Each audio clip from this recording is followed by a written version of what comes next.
এই কিছু কথা বলা যেত কিন্তু সময় নেই।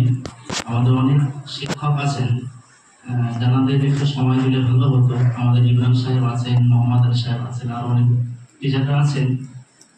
সময় পেলে কথা বলতে পারতেন, কিন্তু সময় নেই বলে কথা বলা সম্ভব হচ্ছে না। তবু হামিদ সাহেব বারবার বলছেন একটু কথা বলবো, আমি কথা বলবো নাই, ইচ্ছা ছিল। অজানা কথা তার সম্পর্কে জানতে গেলে ওনার একটা জীবনী আছে, যে জীবনীটা লিখেছেন মুফতি সাহেব হুজুর। ওই জীবনীটা তোমরা যদি কখনো পারো একটু কিনে নিয়ে পড়বার চেষ্টা করো।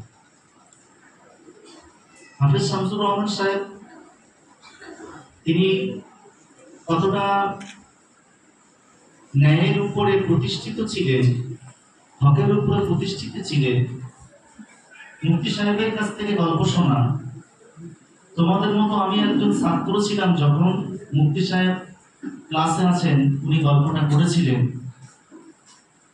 যে আমি তখন ছোট, তো আমি আমার নানুর বাড়িতে গিয়েছি মায়ের সঙ্গে।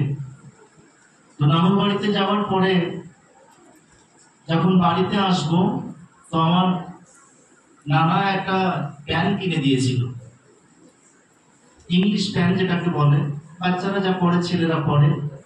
তো ওই প্যান্ট, হাফ প্যান্ট কিনে দিয়েছে, ছোট মানুষ।